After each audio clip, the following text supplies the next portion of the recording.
BZA meeting. So moved. Second. Second. All in favor? Aye. All right, we're back from recess. Okay, Mr. Davis, the floor is yours. Mr. Chair. You're very welcome. Anybody else skip it would have been enough. Okay. Okay, George Davis again. This one I think is a little better situation. We're not really doing hardly any regrading at all on the east side. You know, all the road. Yeah, because the road's right there. So we're really not doing any grading on the east side. If you look on the west side, it's hard for me to go much farther back because this is one of the steep lots where the hill's running down, and I gotta try to get a patio in there, and I gotta get deck and get this swale to go around and not hit the house because it's gonna be a walkout basement, so you wouldn't want that water rushing down the hill onto the patio.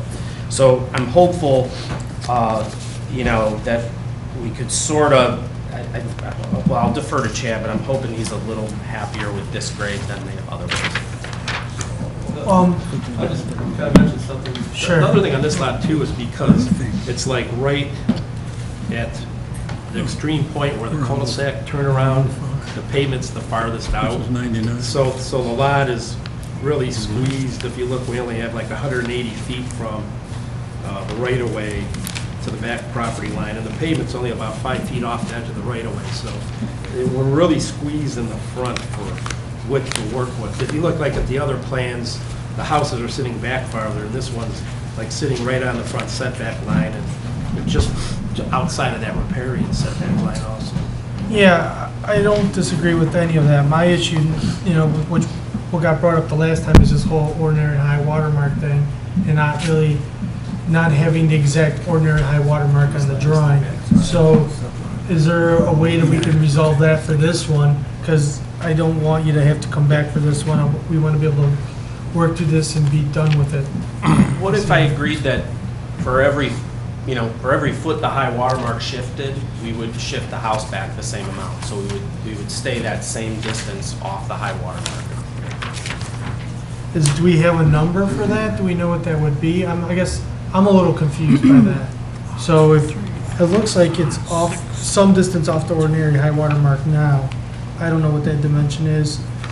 Maybe It's probably like 27, because you can see where the one in front of the garage, that's 25 feet off, off the ordinary high water. But would you shift the grading then as well? Yeah, shift everything back. For every foot the high watermark moves, we would move everything we're doing back, the grading back, the house back. How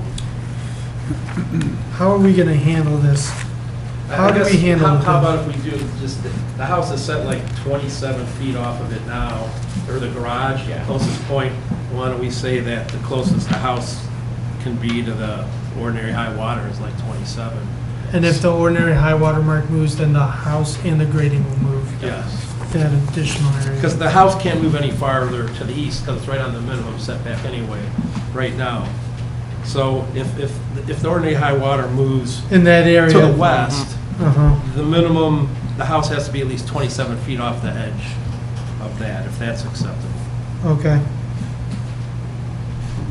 And then this one will need a variance for the sidewalk being in that setback too. Understood. Yeah, that's all part of it. And then you're also, you would accept a 3-year window on this one as well. Yes. Okay. Do you guys have any? The board have any further questions? Sounds like it's all done. No questions. Chad, could you please come up? I'm wearing Pat, it's carpet. You're not the only one. This, you know, we are. You heard what Mr. Davis had to say. This one is pinched, but the stream, I don't know, the alignment's a little bit different here too. So, I just have some. Are there any concerns with that? I don't know how much more Mr. Davis can do, but are there other things we should be worried about in that tight area, we'll call it? No, I think that this one seems to be the the least impactful that we've looked at tonight. No grading on the east side, that's a plus. The grading scheme seems to be fairly uniform, so you don't have any really steep areas adjacent to the stream. I guess my biggest concern is, again, we're looking at something where we don't know what the grading is. We don't know where the setback is because we don't know where the ordinary high water mark is. So we're just kind of. We don't know. So that's why we have understood. So what we're, I don't know if Chad saw this, what we're suggesting is wherever this ordinary high water mark ends up will be like the minimum of 27 feet off Right. to the front of the building, so. I understand what you're proposing to do. I mean, there's a reason that it says in the regs that show these things on here so that we can have a meaningful discussion on it without we're making all these things and we got to try and, all right, what did we say on this lot? What are we going to do on this lot? And it's, to me, it seems to be a little premature to apply. I understand why George wants to do it, so I don't have to think about it like he does. I'm trying to, but it would be nice to be able to review something that's a little more concrete and be able to give you comments on that. We'll certainly work with George if you want to go that route of approving a minimum distance based on the ordinary high water mark. Yeah, We'll do that. okay. Thank you. You guys got anything else for Chad? Okay. Is there anyone else here speaking for or against this appeal? Okay, if there's no further questions, a public hearing for variance number 2017-5 is now closed to the public. I will entertain a motion to approve variance number 2017-5 with additional stipulation that ordinary high water mark will be identified in the field and mapped, and then they'll work with Chad again to determine the final location of the home and the grading, which will shift and maintain that 27-foot minimum distance at that pinch point of the garage from the ordinary high water mark, and also that the variance will remain open for a 3-year period. Will be valid for 3 years. Can I please have a motion? So moved. Second. Discussion for the board? Anything? I think we covered it. Okay. The question is on the approval of variance number 2017-5 with the conditions we discussed. A yes vote is for the approval of the variance, and no vote denies it. Heather, please call the vote. Mr. Hamilton? Yes. Mr. Sweeney? Yes. Ms. Gerald? Yes. Mr. Rowe? Yes. Mr. Valenti? Yes. Your variance has been approved. Thank you.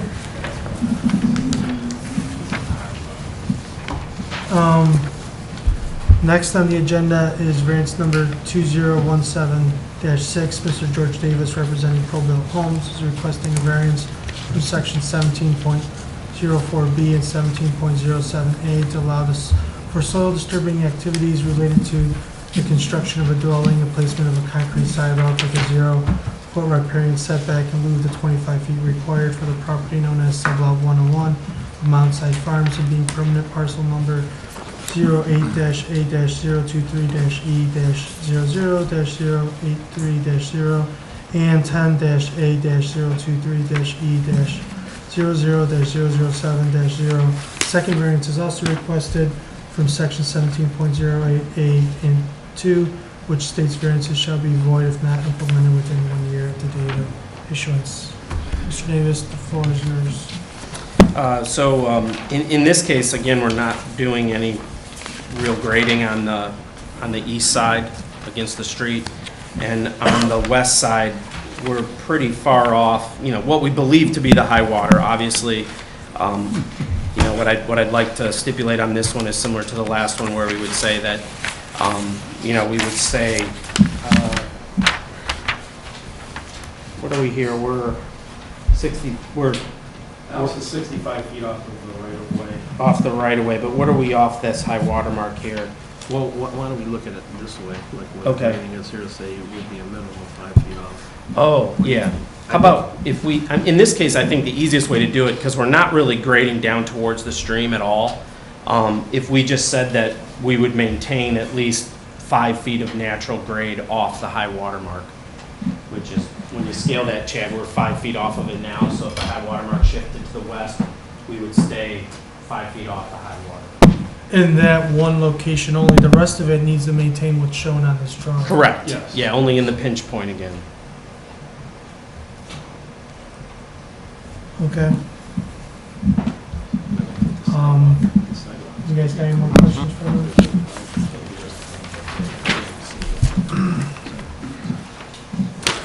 That would be all of our comments on this one. Chad, do you have anything different to add? If not, Nothing different. okay, It'll be the same thing. okay.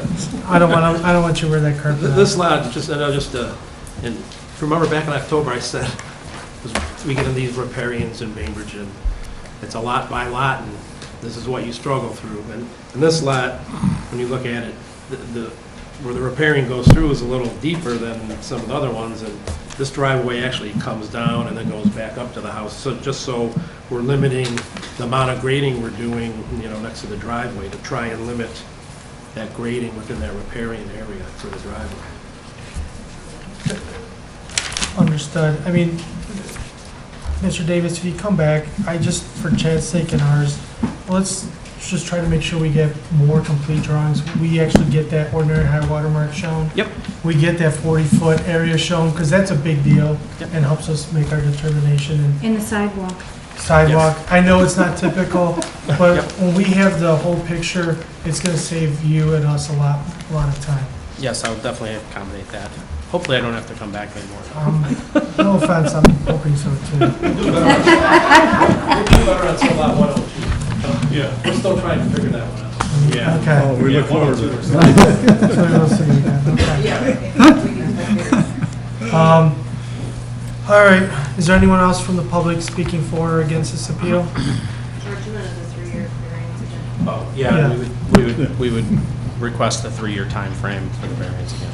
Understood. Okay. No further questions. The public hearing for variance number 2017-6 is now closed to the public. I will entertain a motion to approve variance number 2017-6 with the stipulations that in the area that the grading is pinched near the ordinary high water mark, that once that the ordinary high water mark is mapped, they would maintain a minimum of 5 foot of grading away from the ordinary high water mark, and there's no grading to occur on the east side as shown. Just smoothing. Just,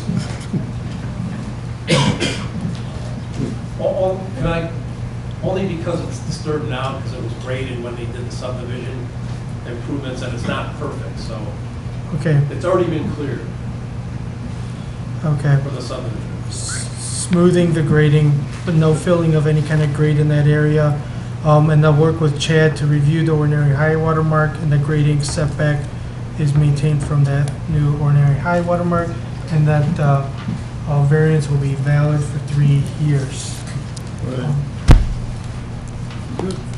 So moved. Second? Moved in second, open for discussion to the board. No discussion from anyone? The question is on the approval of variance number 2017-6 with the stipulations we noted. A yes vote approves the variance, a no vote denies it. Please call the vote, Heather. Mr. Valente? Yes. Mr. Hamilton? Yes. Mr. Sweeney? Yes. Ms. Gerald? Yes.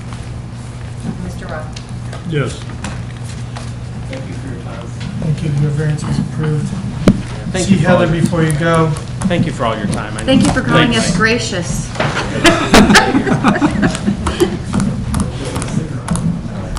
Don't hear too much of that. No. All right. Good night. Look forward to lot 102. Yeah. Next is variance number 2017-7. Lakeland Realty is requesting a variance from section 30.05 and 30.05D4 to allow for a second freestanding sign in lieu of one freestanding sign permitted for property located at 7665 Crowd Road, being permanent parcel number 08-A-0-19-0-00-027-0. Second variance is requested from section 30.05D1 to allow a freestanding sign to be located 10 feet from the adjoining property line in lieu of the 25 feet required. So we have two variances. All right, who's here? Go ahead. Hey everybody, I'm Brad Mettinger. I represent Trial Road Partners at 7670 Tyler Boulevard, Mentor, Ohio, and I have been sworn in. My name is John Dolce, 11175 Caddy Lane, Concord, Ohio, and I'm representing Lakeland Realty. Okay. So I just want to start by showing you guys the signage that was approved previously. Two of the signs are already constructed. They don't have panels on them yet though. You can see at the bottom, those are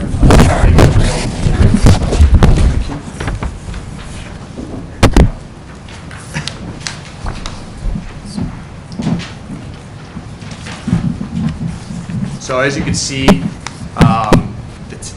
the sections at the bottom are much smaller than the panels up above.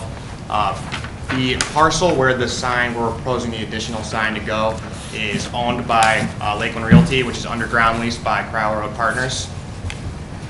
That being said, where we would like to add a second sign would be on the south side of the southern turn lane. Right here, it would be exactly parallel to the current sign that is already there. Following off of that, I was going through the zoning resolution and I came across section 30.06, which it gives classifications for large campuses. And what I found is that our property is 12.08 acres, which is just north of the 10-acre requirement to be classified as a large campus. We do have multiple buildings that are already constructed there, and there are more that will be constructed in the next year or so. And that being said, Lakeland Realty's buildings are set back off the street so far that you would not be able to visibly see the entire building. And Lakeland Realty had signage that was taken down previously to accommodate our other signs being approved. I'm sure you've all seen these. And as you can see on that picture, their signage is much larger than what was approved on the Crowell Crossing signage. That being said, if you look at what was approved and what they've had for so long, it really, in terms of visibility, driving by, you wouldn't be able to see those tenants necessarily if you were to look at the bottom, to see the small writing and the small print. So what we'd like to do is, we propose to install this sign, which would clearly show, all of the tenants that are for the Lakeland Realty buildings, nice and clear. It would be set back. I'm going to show them this one right here. Yeah, go ahead. This is where the sign would be in reference to the other one that is existing. We're just going to have it on our property, set back a little bit so that people coming down from both sides can see my tenants in the back also. Is this sign in the background in that photo? Yes. Yes, right there. Okay. That sign has been taken down. And we took it down today. Okay. And I think one of the issues that may come up would be visibility. And as you can see here, the stop sign for where traffic would stop coming on to Corral Road is right here. The signage is set back over here, so it really wouldn't cause any visibility problems for traffic coming this way or coming out of the center. And that was one of the major things that I reading through the resolution I could see being a problem coming up. And that being said, I think aesthetically, it makes a big difference with having. Cosmetically, we like to keep it the same, but the new structures going up front, we just want to make everything look nice on that street. We're trying to make it appealing, and so cosmetically, the new sign would look very appealing to our tenants and also people going up and down Crowell. Heather, I just want to enter, these weren't in the packet that these get put with this variance as part of our record for the project. I'm a little bit confused, so I just want to make sure. So the sign that's there now, you would put them here? No. You wouldn't put, No, we if would you not had to put them on, you'd put them down there at the Correct, bottom? correct. We were not approved tonight, we would go with that sign, but if we were approved for this signage right here, they would not be put on That Crowell sign, Crossing they'd sign. be on the They would other. be on this signage. And Okay. what we're trying to do is accommodate our new tenants coming in for the new buildings that we're doing, and also take care of my tenants in the back. Yeah. Because I really don't want to make their signage any smaller. I venture to say that that's going to become dangerous because people are going to slow down to read something on it, and It it's just so wouldn't be busy. very The legible. smaller ones? Yeah, so busy. Yeah. I had another question. The setback, you didn't talk about the setback, Off of the out of property the line. adjoining, after the Mhm. adjoining property. So pretty much, it would be buffered, back here with the turn lane coming this way. And, I mean, it's with the Lakeland driveway that's already installed coming this way, there really is no room to push further away from that property line. So 10 feet, is right around, as close as you could get to that turn. Again, I see what you're saying. It doesn't have to be as close. We can actually move it back if we have to, away from Crowell. So there's less of a variance request then? From the frontage, from the front of it. We still need the variance from the side. But again, just moving back, so if they were concerned with the visibility of both signs. And this may be a silly question. Thank you for everyone being patient tonight. Not to try to drag this out, but we came in for site plan review, came in for conditional use permits, I think, right, for this property previously. What happened, we looked at sign locations before, this was Right. never brought up. So I'm assuming you always thought you were going to be doing this, and now we've changed our mind.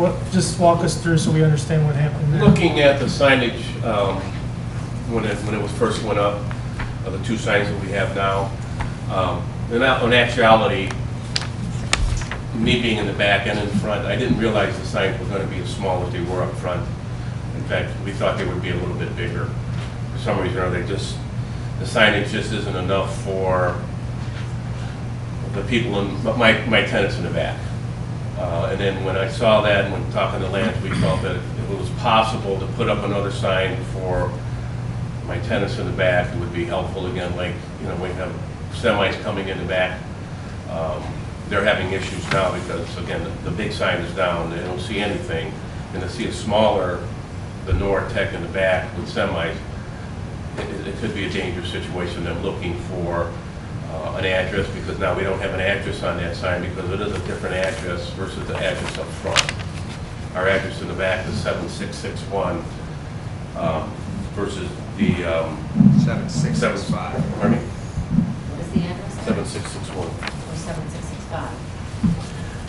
Well, there's a question on that. Yeah, there was a concern. I'd have to really find out when we did all these parcels, when we broke them down, our address is really 7661. That's what we've gone since we. All right.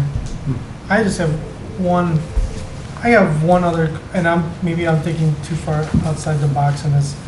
The signs are nice, but for me visually, when I look at it, all those signs to me is obtrusive to the landscape. I don't think, having 3 signs to me down that corridor, we already have a lot of utility poles, light poles, a ditch. I'm looking at the fact that I don't really want to see another sign there. I feel like maybe we already have too many signs, or some of these signs are too big. Well, it is kind of a campus because it's a convergence of 3 parcels. We've got industrial in the back, we've got the commercial in the front, and they all have a right to be signed. Right, agreed.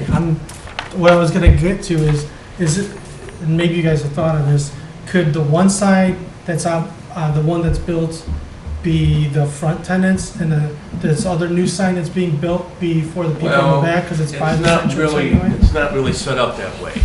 I don't know if you have the way the campus is gonna be built. Yeah, I'm familiar with it, Okay. and we got You know, drawings. because hopefully we have another building actually coming in, hopefully we have a building that was gonna come up front, another 4,000 It would be the square most, foot building the that- southernmost building. It would be on the opposite of the Starbucks that we built. So we're gonna have the Starbucks, hopefully we have another tenant, and then we have the building, and then the building, and mine are in the back. So again, it is a different campus, and signage could be an issue, again, for us in the back. So you don't think we could, the sign that's constructed out there now, that one couldn't be used for the stuff that's in the back, and then the other constructed sign by Starbucks couldn't be for the buildings up front, is what I'm asking. No, again, it's a situation where we're very, being very tentative towards Starbucks. They want to be on all of them. They're gonna require that, for sure. And I'm not in a position that I would like to upset them. I mean, they want, I mean, they're the anchor. They are. Without them, I don't think we would be in a position where we are right now, getting more tenants. So they want to be on this sign, they want to be on that sign. So And, we're and if gonna- they're offset a little bit, I Right. mean, they are aesthetically pleasing to the, with the Well, it's brick heck of and a lot what have pleasing you. what I had.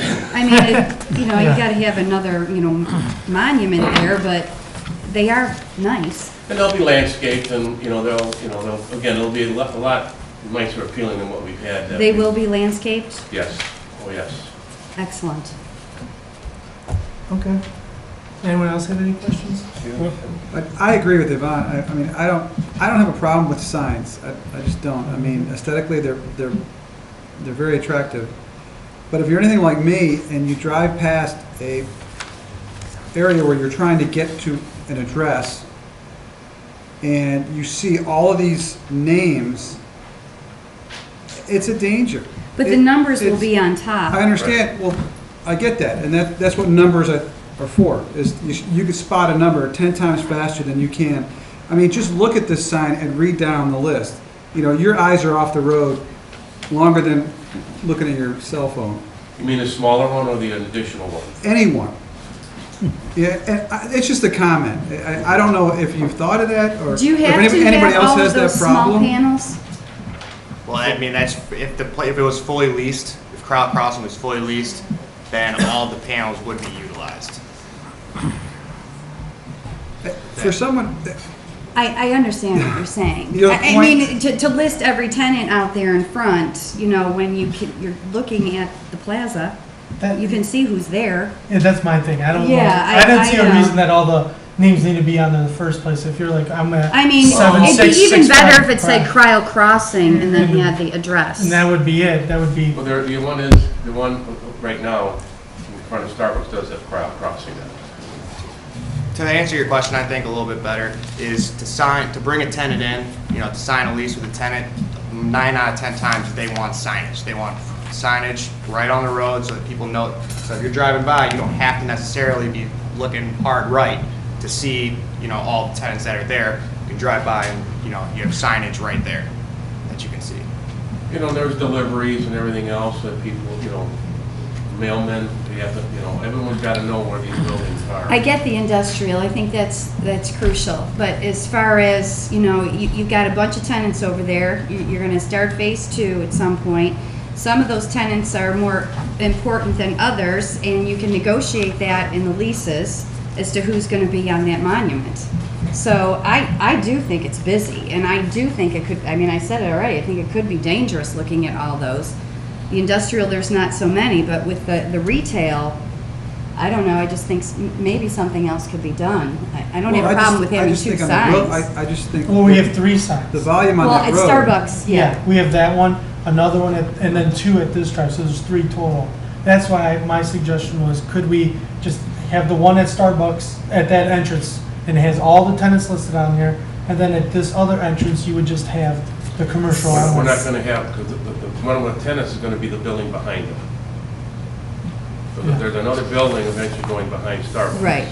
And There are Starbucks. 2 buildings that are not yet constructed. Right. We still have construction of 2 more buildings Yeah. with multiple tenants. Yeah, okay. You got anything, Jim? No, it's, if I say it's a challenge, I don't know, I think when people are looking generally for things, they have some idea of the address or whatever. I'm not buying too much on that road that you're gonna be that distracted. I mean, you can pick it up, but. I think, yeah, I'll say my piece in discussion. Anyone else have questions for these guys? No, Um, that's a large variance. I mean, that's Yeah, my only comment. the setback variance too, on Yeah. top of Yep. also allowing a third sign. There's- Right. so But we if don't- you look at the, we'll do it in Yeah. discussion, never mind. Just, I just want to know there's two variances that were approved. Yep. Mhm. Okay, you guys can be seated. Thank you. Is there anyone else here speaking for or against this appeal? Okay, if there's no further questions, a public hearing for variance number 2017-7 is now closed to the public. I will entertain a motion to approve variance number 2017-17.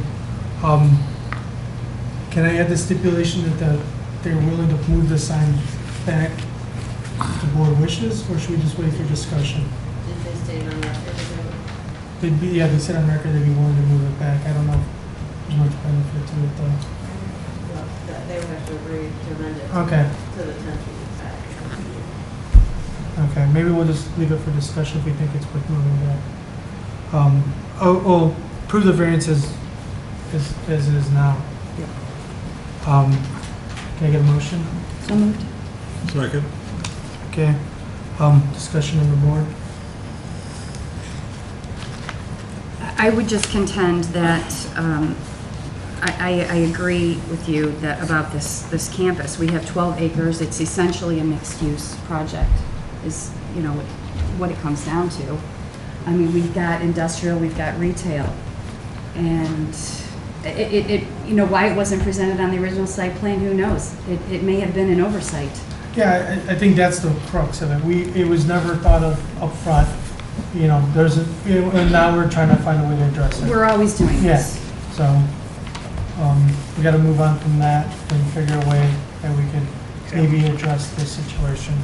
That's the reason I threw out some other ideas to try to maybe soften the blow. Well, and again, I would contend that we are dealing with a campus, so maybe, the fact that they're having multiple signs is not a variance request. What do you Sorry, I think? just have to Yeah, interject please. with that. The zoning commission would have to review an application for a large campus for signage. Right. So currently they're not Yeah. classified. Yeah. The zoning inspector would have to determine that it is a large campus. Okay. And then the zoning commission would have to approve an additional sign. That's not before us tonight. And it Yeah. should be treated what it's Okay. currently considered. Thank you for the clarification. So I'll just interject. I mean, the zoning is clear. I mean, I do find these obtrusive. The fact that there were 3 and not 2. I just think it's a stretch. I think we have tenants in this community that are important. The ones in the back, the industrial, who are vital, and truckers and visitors are all going to be looking for them, and it's the same with the retail tenants. We're inviting development in this community. They're doing a really nice job, and I think if they offset it, that it's, and landscape it, that it's really not going to, nobody's going to notice it. Nobody's going to notice that, oh, there's 3 signs over there. It would really look better if there were 2. That's ridiculous. What can be done with 2? I think that's the point. That those objectives could be met with 2 signs. Well, I understand what you're saying, but we have industrial and we have retail.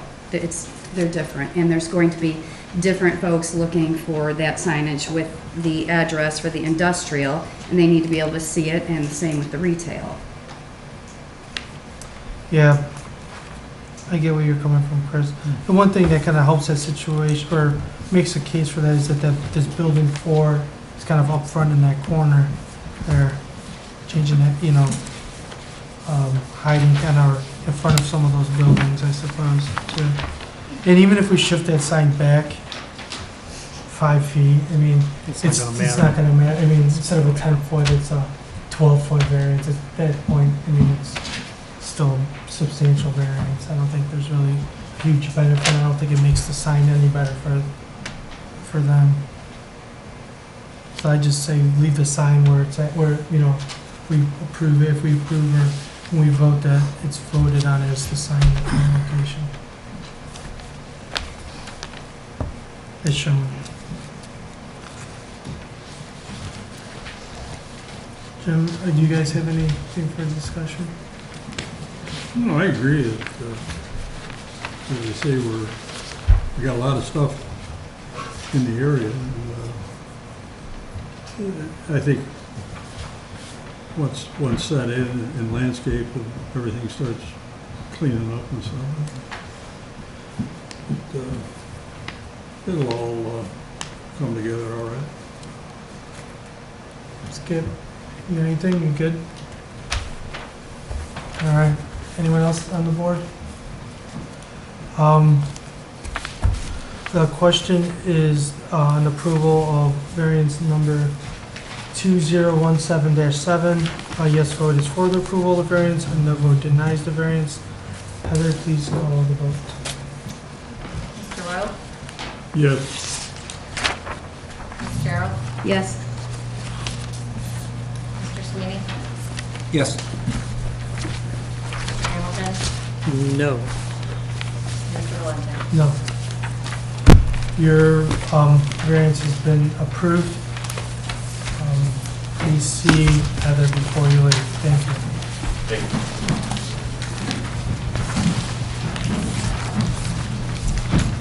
Okay. Next on the agenda is variance number 2017-8. Ms. Jillian Hall, representing VR Naz Construction Inc., is requesting a variance from section 17.04D4 and 17.07A to allow for construction of a dwelling and related soil disturbing activities with a 0-foot riparian setback in lieu of the 30 feet required for the property located at 8363 Hermitage Road and being permanent parcel number 08-A-024-00-040-0. Please come up and present your case. My name is Gillian Hall. I'm counsel for Kenez Homes. Our address is 7555 Friedel Drive, Suite 210, Concord, Ohio, 44077. And for ease of the record, I'd like to introduce the exhibits that we will be referring to tonight in our presentation. Do you have a copy for Heather too? I do. Heather, this will become part of their submission as well. Were these included in the packet? Some of them were included. I'll just go through them briefly. Exhibit A is a vicinity map. Exhibit B is pictures of the site. Exhibit C is the site plan. Exhibit D is the letter from Concord Township regarding the need for a variance. Exhibit E is a letter from Barrington Consultants, our engineer, regarding the percentage of encroachment. Exhibit F is a letter from HCW, our environmental consultants, regarding the quality of the creek and the wetlands on the property. Exhibit G is the house plan, and Exhibit H is the variance statement that I included in our application packet. The property is located, as you can see on Exhibit A, at the corner of Hermitage and Girdled Road. Exhibit B are pictures of the site location, so you can get a feel for the area.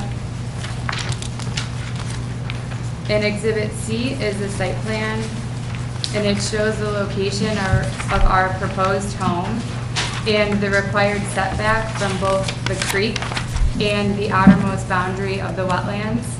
And it's a 30-foot requirement due to the fact that the creek is located within a wetland boundary.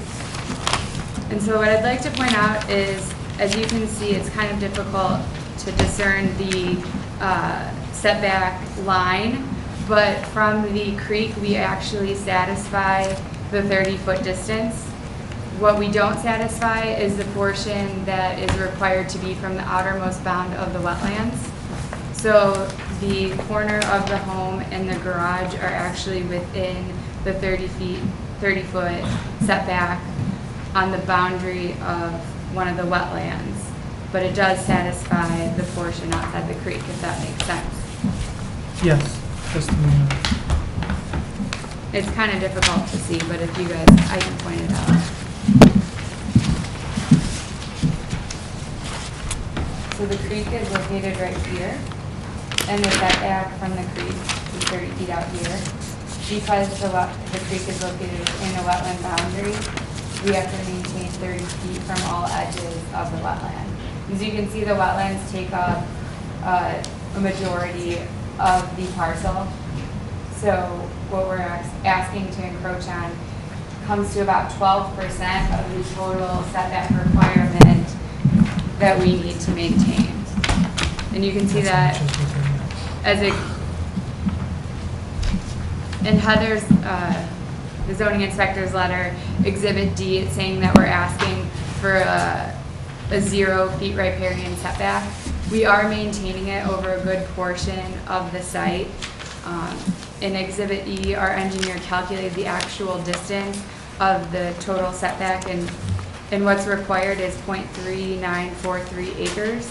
We're only disturbing 0.0460 acres, which is 12% of the total setback.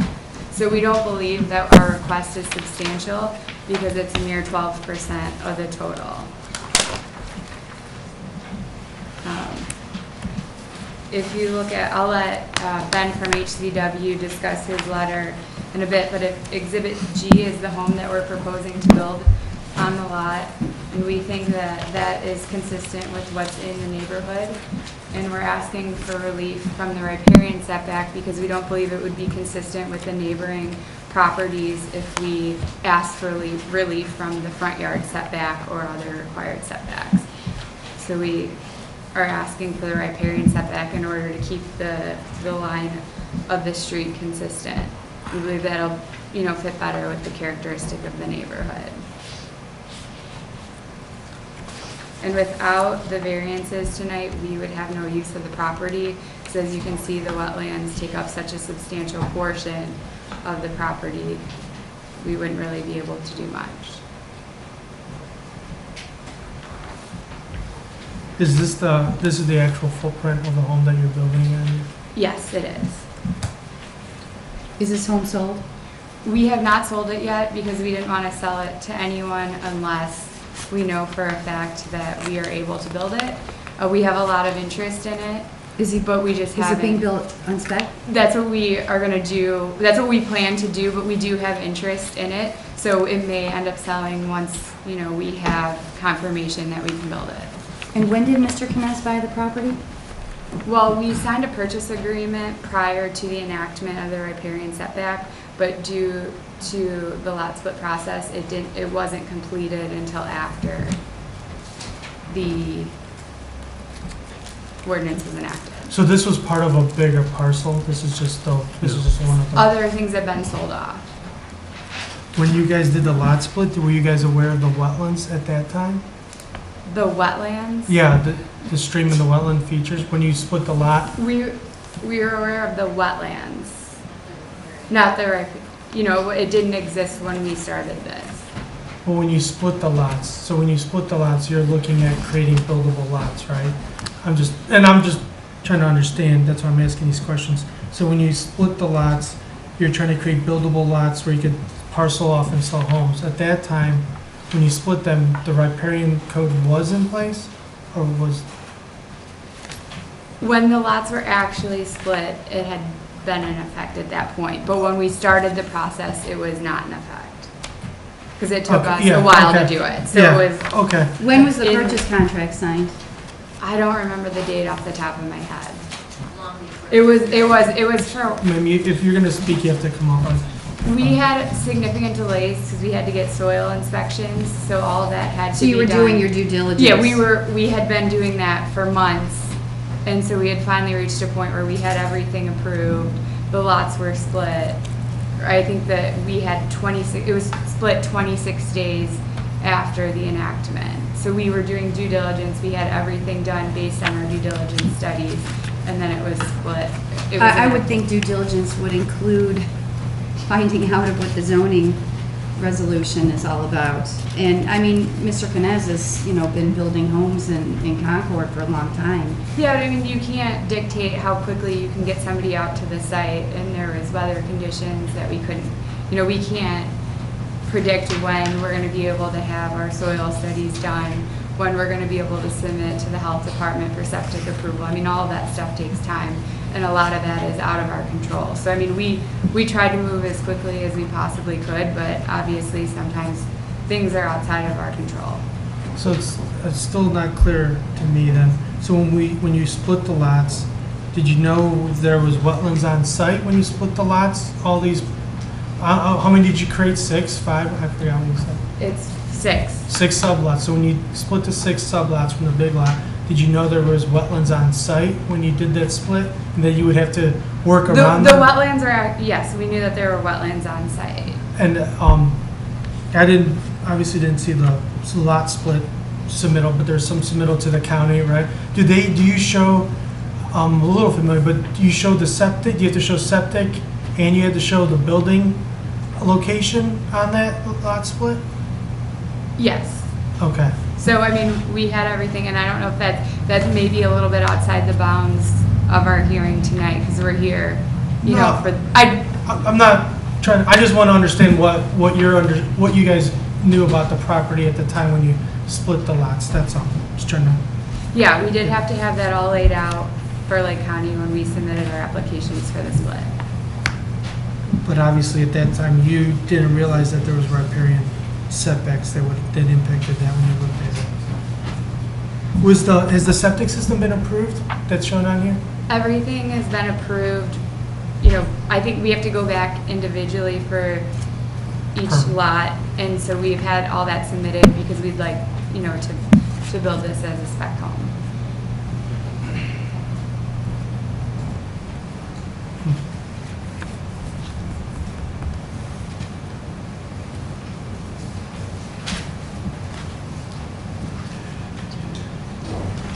Anybody else have questions?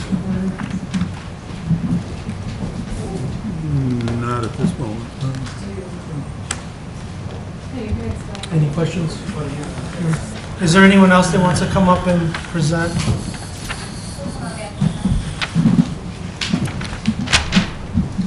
Good evening. My name is David Novak from Barrington Consulting Group. The address is 9114 Tyler Boulevard, Metro, Ohio, and I have been sworn in.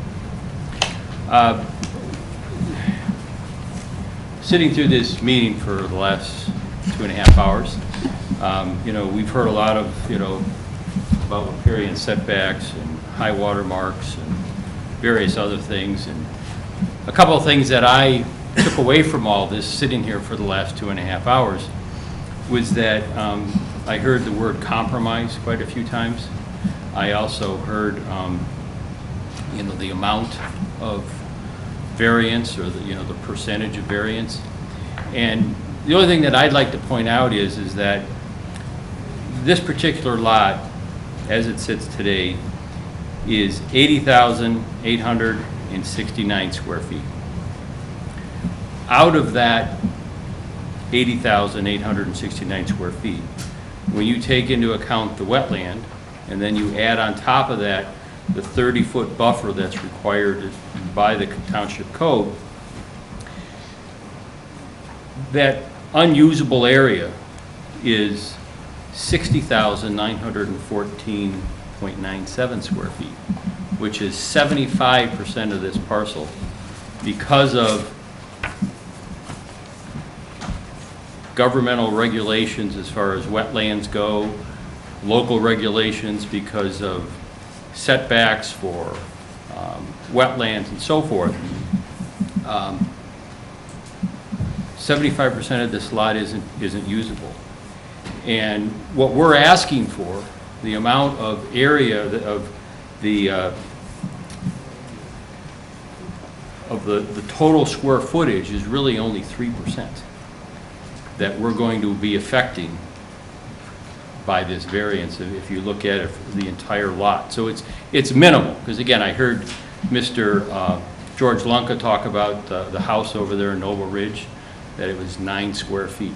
You know, and if you take I forget what he said the house was, 3,000 square feet, you know, that 9 square feet is a very small percentage. Just like this effect is 3% of this entire lot. But because of all these regulations and all this stuff that's imposed upon this lot, 75% of it can't be used. But Mr. Kness knew that. Well, Mr. Knez knew about the wetlands, okay? And when this property was originally proposed to be subdivided, they bought it, the intent was to divide it into 7 lots. And because of the, you know, the wetland configuration and so forth, and as Gillian mentioned, that, you know, the time frame, because the process to get a lot split or a piece of property divided, the process is again, first you have to lay it out to make sure that it meets the code. You have to look at the wetlands and so forth. You have to hire soil scientists, and they do the soil borings on the lot to determine where on that property is suitable for septic systems. So we laid out a development plan showing 7 lots. Then based on the soil work that came back, we reconfigured it. We lost a buildable lot to make this this project viable. We lost a lot, and in the interim, and if I'm not mistaken, I think the actual lot split took place like 26 days after Concord enacted the rule for the setbacks. And again, the setback that we're really talking about is a setback from the wetland. And if there wasn't a creek on here, the Concord Code, as I understand it, would not even apply. But because there is this small little creek, that's why it imposes the setback on the wetland. So again, it's another layer of, in my opinion, a taking of the property. I have a question, or maybe I'm confused on what was said earlier. So this lot split was approved after the riparian regulations were in place? Or that is my belief, yes. Yeah, It was the purchase agreement, we actually started on this project back in late 2014. So, and again, because we did different feasibility studies, we looked at, you know, trying to service it with sanitary sewer, water availability. We had to extend the water from down by Mount Royal, up and around, down Girdled Road. So again, we had to go, there was a lot of things that had to happen to be able to, in our mind, divide the property. Sure. When was the lot split submitted and then approved? When was it submitted? Well, I guess I'd have to go back and look at the records, because again, the process is, in order, first of all, we have to make sure that we meet the minimum lot sizes for Concord. And then we also have to get our soil work done. We have to submit it to the Lake County Health Department. We have to physically lay out on the property where all the septic systems go, where all the homes are going to go, and so forth.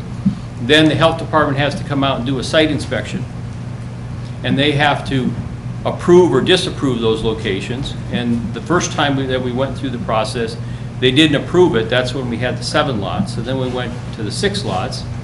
We had to go back through that whole process, fill out the applications again, restake everything on the property, and then have the health department come back out and give us their approval, or it's not a formal approval, but it's an indication that these lots could be built on based on the information that we provided them and their site visits. How much the 3% is the total parcel that you're If you looked, injecting? right, if you looked at this little shaded area right here, that's 3% of the entire lot. What percentage of that is, what percent of the setback is that? You're not impacting, I'm assuming you're not impacting any wetlands. It's hard to tell from this. No, map. we are not impacting any wetlands. But what percentage of the, I guess, buffer is that? mean, the whole Well, property if is- if you take just the buffered area, Yeah, we would be impacting 12% of the buffered area. okay. So Thank you. it's this shaded area right here, okay? And then the cross-hatched area is the wetland. So, and mine's highlighted here in yellow, but between the cross-hatched area and the yellow, and I can show this to you. I think we have it. Yeah, So between this crosshatch area here and the yellow, so that's this area right in here, that's the 30-foot buffer that we have to stay off of the wetland. And that's only because there's a creek involved in the wetland. If there was not a creek within the wetland, we wouldn't even have to have this discussion because that buffer would not apply. yeah, understood, but it's there for a reason, I believe.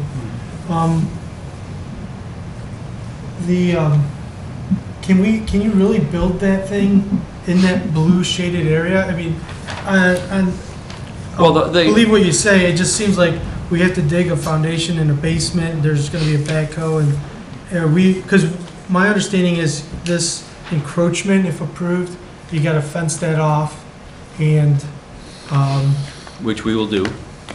I'm sure you would. But can you really build that, or do you need more than what's shown on here?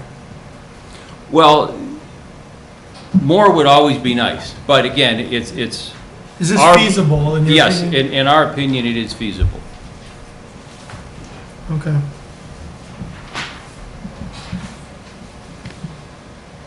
The septic, you talked about the due diligence for the septic field. Is that the only location for it? Is that side, based on the testing you guys did? Is that why it's located there versus this side, or? Well. Or is this other driving factors for where things? Well, the driving factor as to where the septic system is located is really because if we tried to put the house wouldn't fit over there.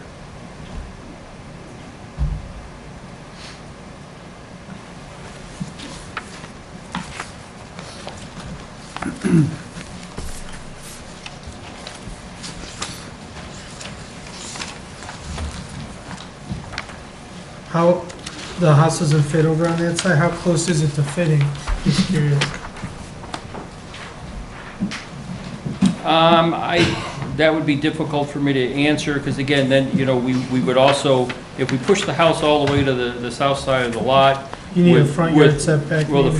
the front setback would be at that dashed line that's there, and then we'd probably have a rear setback violation, because I believe rear is 40 feet. Yeah. That total length of that line is 137.65. If we take 30 for the right-of-way, 50 for the setback, and another 40 for the, I can't do math quite that fast, it's not going to leave much room at all for a house. No, I see where you're coming from. And I know that we did soil testing over there. I don't remember if we did soil testing over where the proposed house is.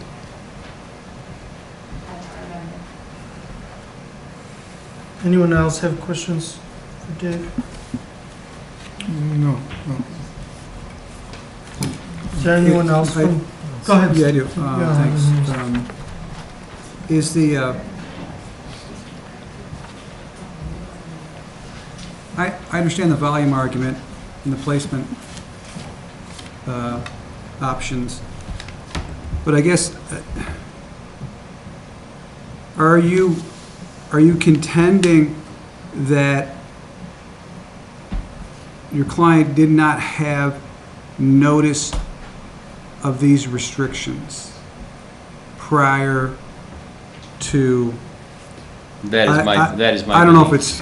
it's. Again, because this was all Are we coming- talking about preliminary negotiations? Are we talking about signing a contract? Are we talking about changes to the contract or additions to the contract? Are we talking about the closing date on the purchase? Are we talking about title transfer? Are we talking about, what I would like to see is, I would like to see if your clients did not know of this restriction or contend that they should not be bound to the ordinance that was already in effect, then I would expect to see a specific timeline of events which support your contention that you should not be bound by the ordinance from a time perspective.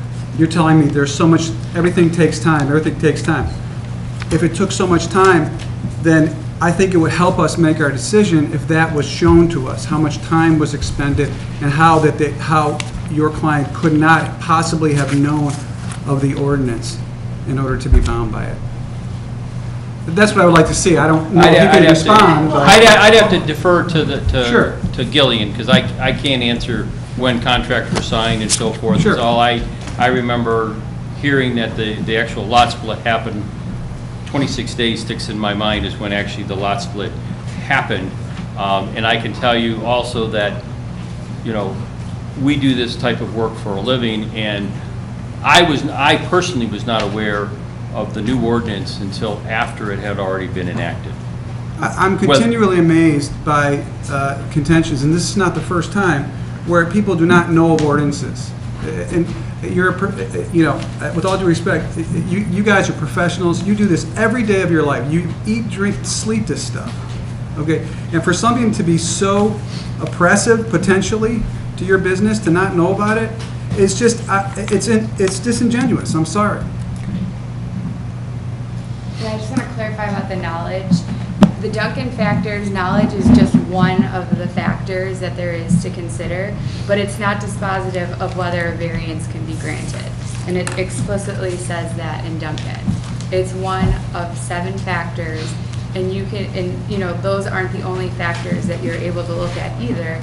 The court says that you're allowed to weigh any considerations that speak to whether the spirit and intent of the zoning code is being upheld.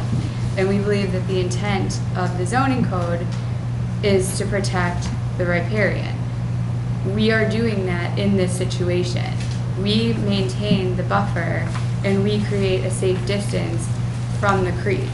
Unfortunately, the boundary of the wetland extends far beyond the creek, and so that's creating a condition that, you know, is requiring us to satisfy more than what we would have had to do. Second of all, which I think Ben will elaborate on, is the creek is 0.05 square miles. The minimum is less than 1 square mile, and that's a 25-foot setback. So for the size of the creek, it seems quite extensive to apply that requirement to us.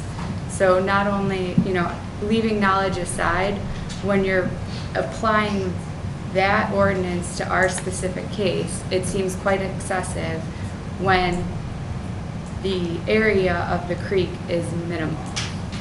But I'll let Ben elaborate on that. So, just before you leave, so Skip asked the question, can you just stay up here for a second for me?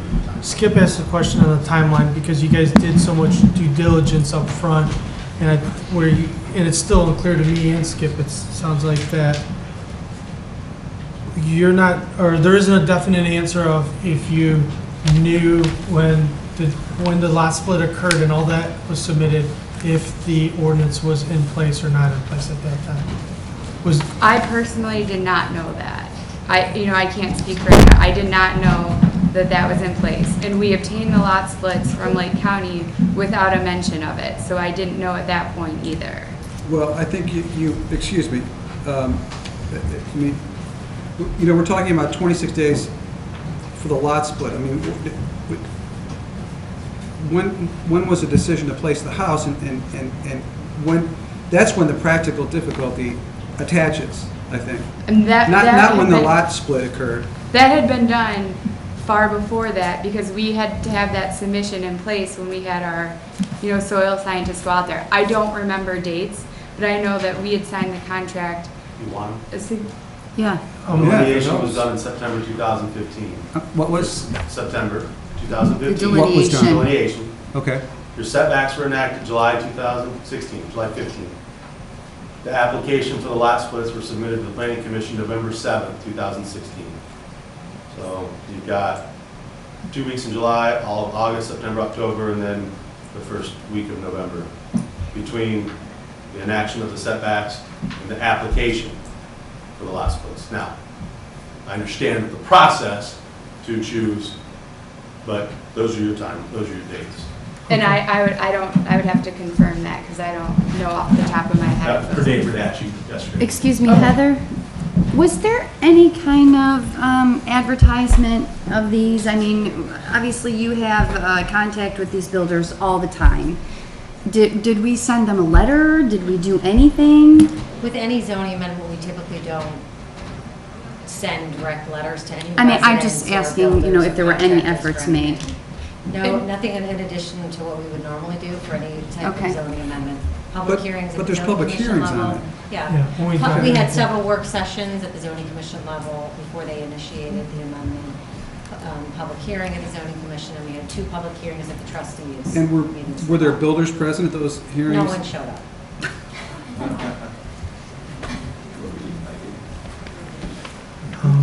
You know, and we wouldn't have been the owner of the property at that time, so had there been notice, it would have gone to the owner of the property. Okay.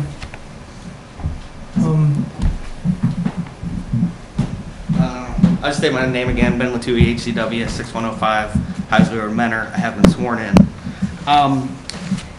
And correct me if I'm wrong here, but when we're going to get the spirit of a variance isn't just, oh, we didn't know about it. There's also a component of what is the intent of the actual ordinances.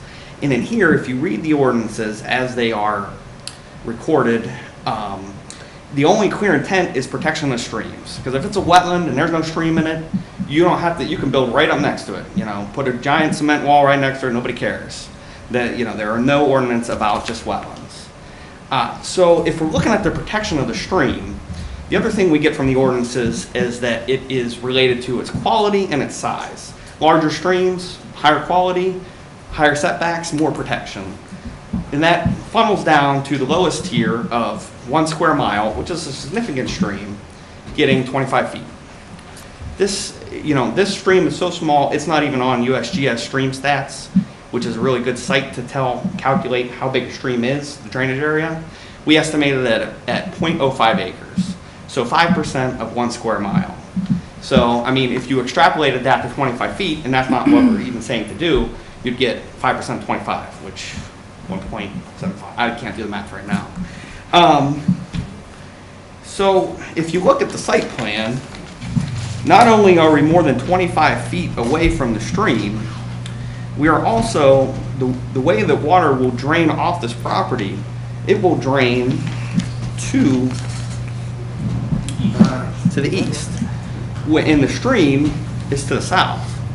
So it's going to buffer through way more than 25 feet. And not only is it going to buffer through just more than 25 feet, it's going to buffer through a Category 2 wetland, which has been quantified to have the different values of nutrient absorption, lessening the flows, absorbing flood waters.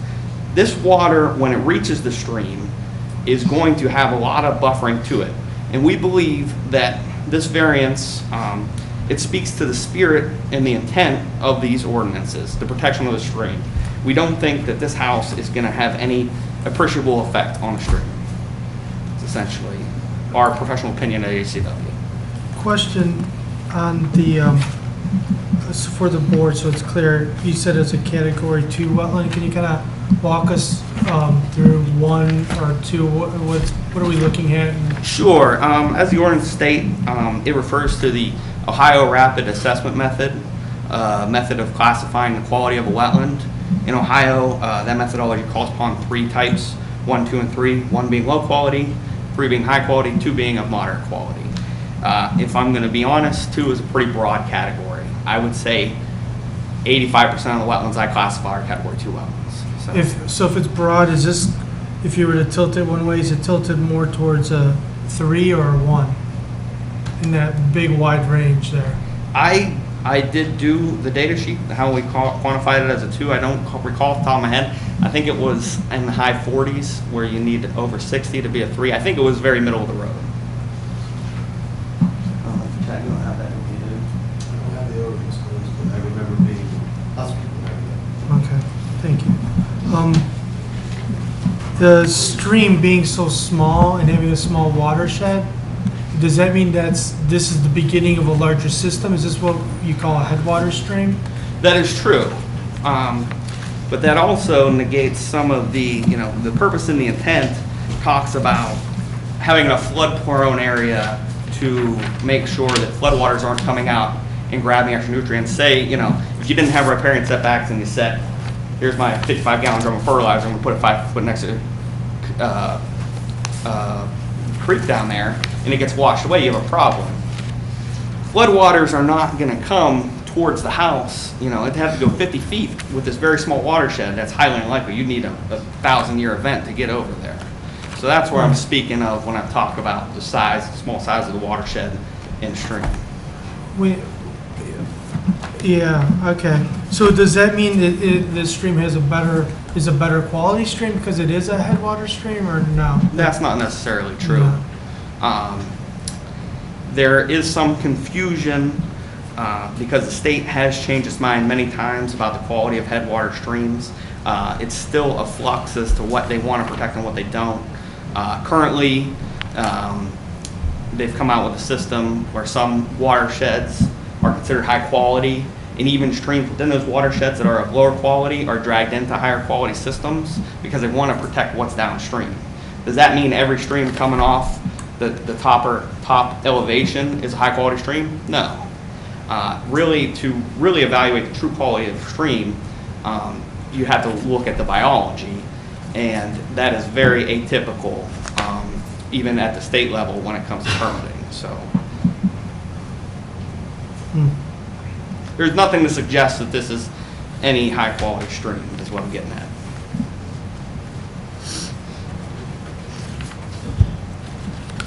You don't, in your opinion, building right up against that wetland there, you don't think that's going to impact the quality of that wetland, That's not the spirit or the intent of these setbacks.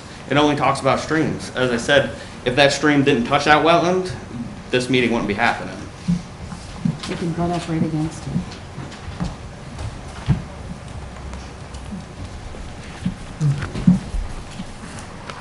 You guys got anything for the Kness team? No. Okay. I'm gonna ask Chad to come up first, and then we'll let, if there's anyone else speaking for or against this appeal, come up as well. Excuse me, Chad Edgar, Lake County Soil and Water Conservation District. I have been sworn in. So, I asked Dave Radacci from the Planning Commission about when that lot split occurred, because I was very curious about the hardship and did they place it on themselves by doing the split after the date. I'm fully aware that the process started long before the setbacks were even in place. But in my opinion, when you've got 3 months and a few extra weeks after the setbacks were passed, before your application for the lot split, it's time to put on the brakes if you wanted to, in my opinion. I'm not a builder. I don't do it. But that's just my opinion. So that's why I wanted to get those dates, that's why I provided them. We're talking about a house that's going to be placed about 7 feet from a wetland. When we did our own internal ORAM scores, we actually, the first draft we did, we came up with a category 3. And I reached out to Ben and I asked him, and I looked at his data and I looked at ours and said, all right, well, maybe we were being a little aggressive. We kind of revised ours and we came up with a category 2. I agree with his score. It's a category 2, 30 feet's appropriate, but it's on the verge of being a category 3. We're very close. The stream itself, it goes through there. You didn't do the biology, you just did the first Correct. tier. So, Physical HHEI. so it's just the physical metrics that are looked at in that stream when they did it. I've looked at the physical metrics and the biology of over 1,200 streams in Lake County. That's a groundwater-driven stream. In 2 months, if I was to go out there and find one of a number of species of salamanders or a handful of macroinvertebrates, the biology, that could be a category 3. I'd bet a beer on it. But right now, I agree with his assessment, it's a class 1, that setback is appropriate. But if we look deeper, that might change. The reason wetlands are included in the buffers when they have a stream running through them is because when that stream spills out of its floodplain into those wetlands, we get a lot of beneficial uses out of that wetland. So that's why it's written that way. So yes, if there wasn't a stream on the property, we wouldn't be having this conversation, but there is. And it captures that wetland in the setback for a very good reason. So effectively removing all of the upslope buffer from that wetland in the construction of that house. I don't think you're going to really save any meaningful trees between Hermitage Road and that wetland. By the time you do your grading, dig your foundation, put your driveways in, so you've removed all that. You've got 7 feet of grass then end game after you've built your house before you get to that wetland.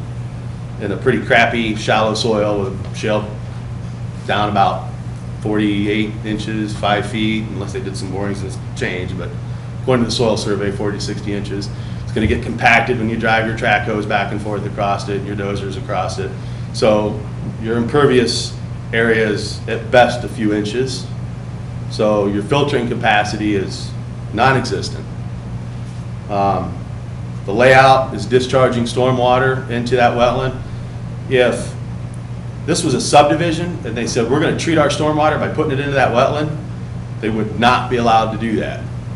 You cannot discharge your stormwater directly without treatment into a wetland. So there's an issue with that as well. I believe that septic also impacts the stream riparian setback as well by that crossing. So there's a lot of issues with this, in my opinion, a lot of issues. I think the impact of that wetland is going to be pretty substantial with the construction of that house, not directly with the discharge of fill, but through runoff, lack of the filtering capacity that's out there right now. So keep in mind too that the size of the setbacks are based on the size of the functions being provided, not necessarily the quality. It's based ultimately on the drainage area of that stream, and then if it's a higher quality resource, you tack on a little bit more as a kind of a factor of safety to protect the functions that stream is providing to the community. So it's not necessarily based on the quality. If it's a poor quality, we give it lower. It's based on the watershed size, which drives how much room it needs to provide those functions. And we'll tack on more if it's a higher quality, not that's low quality, we'll only go here. So I'd like to see some front setbacks considered, changes to the layout of the house, make it more oblong rather than square, try and fit that in, pull that away from that wetland even further as an option to reduce the impact to that, or the proximity to that wetland, seems to be, and moving it forward closer to the road. Probably not ideal for maybe a homeowner, but that is allowed in the language. Variances for other setbacks. Well, those are my comments.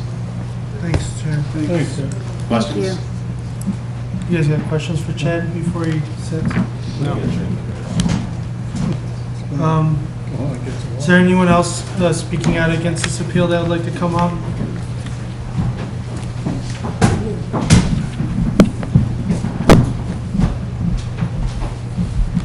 Hi, I'm Heather Lipness. I live at 10530 Majesty Lane in Concord, and I have been sworn in. Thank you. My name is Easton Johnson. I live at 10530 Majesty Lane, and I have been sworn in. My name is Devin Marchenko. I have not been sworn in. I live at 1053 Majesty Lane. Okay, we're going to swear you in real quick, okay? Do you swear that the testimony you're about to give will be the whole truth and nothing but the truth, so help me God? Say I do. I do. Thank you. Let me just, before you get started, I know you guys have been here for a long time, you've been very patient, but I know all of you are sworn in at time, one of you talking time for the court reporter, okay? Okay, so I actually don't have a pretty book, but I do have a chart with some facts about the property, and I do have dates, along with Chad's dates, they match up. I actually went into the county first week of November, and the lot was only split into 4 lots at that time, 3 lots at that time. And they were telling me that they were going to try to figure out what to do with the rest of them. Actually, it was 1, 2, 3, it was 4 lots. So they were trying to tell me that they were going to figure out what to do with the rest of them. And if you look on the county website on November 7th was when they actually did that final split. So a few days after I was there. So if you look at the facts basically are you put this into place July 15th, 2016. Then you put it everywhere. You put it online. I can see it. You put it on your fact sheets. I can see it when I go down to your zoning sheet to go pull your fact sheets. It's on there. They bought the property. It was a 9-acre single-family lot. They bought the property on November 1st. They then decided to put it into 6 parcels, which was their own discretion. They decided how to split that out. I don't care what they thought ahead of time. They did that in November. And I know I can drive down the freeway, and if I thought the speed limit was 60 in July, but now it's not, and it's 55, I'm still going to get a ticket because I'm not abiding by the law. When you look at this, you can't claim that he doesn't have knowledge. He's a builder, and as you stated, he's been a builder for 25 years. So I would think that he would do his due diligence, and as they've stated, they've done a lot of due diligence. How did they happen to miss this one? So our thought is, if you look at the map in the back, that they do move the house to the other side. So I drew exactly the same size of their house, plus I believe it's their garage or their driveway, and moved it to the other side of the property. And it does fit, and it's not within your setback. I don't know about the rear, but I was following their little dotted lines. So if you look at the bright pink, that's moving it to the other side. So when you talk about negotiations and compromise, that's a good compromise. To us, there's 3 of us that butt up against this property on Majesty Lane. You'll see in this package that we have signatures for all 3 of those property owners. We also have the signature of the entire association for Mount Royal subdivision. So the entire association is against this happening. We have a lot of water in our backyards. It's very wet. There is a stream there. There's a stream in my yard. It's wet. And we don't build things in the very back of our yard for that reason. We don't have grass back there because when you step in it, it's swampland. I don't want somebody's feces from their sanitary coming into our yards and our backyards. We do have salamanders, we do have lizards. So the fact that, this is something that was there. Everybody knew about it. They should have done their due diligence, they should have looked. So we believe that they should not be able to get this appeal. And in addition, here's the lots. I only have 1 copy, but I can pass it around. This square was the original 9-acre lot that they purchased. All this information too, we'll give Heather the copy of the map, will be part of this hearing. And then, did they give you a copy of this, Heather? No, I don't have a copy of anything. Okay, we'll give you a copy of this. I think I have my own copy I can give you, which has the original signatures. I'd just like to state for the record that I'd like to make an objection. The lot split and the larger plan is irrelevant to what we're here to decide. Tonight, we're here to decide whether the granting of the variance is appropriate. So I'd just like to state that objection for the record. So one of their things that they said was that this was going to make this detrimental to their income. They're not going to be able to make any money off of it. They bought a very cheap lot. They're going to make over $2 million selling this house. So they said in their own letter, they're going to sell these houses for $400,000 a piece. Even if they can only build on 5 of those lots, that's over $2 million in revenue that they're going to bring in. So this is not detrimental to their income. The fact that it might not be a buildable lot, again, that was their own error and their own Less mistake. their costs. Right, lesser costs. So not margin, not profit, but over $2 million in revenue. Okay. Can I ask Yeah, a question? you can ask questions. Let us ask questions to everyone that's speaking, and we'll kind of go through the line. Thank you, Ms. Litmus. Yes. Say for example, there was a variance request, a reapplication at some point, and a variance was requested to move the house back, but keep it on that side of the property, and otherwise be in compliance with all the other ordinances and setbacks and so on. At that point, would you have an objection? I would rather have it on the other side. Because it is so wet over there, and if you put a walkout basement. And this is your lot closest to the proposed property? Yes.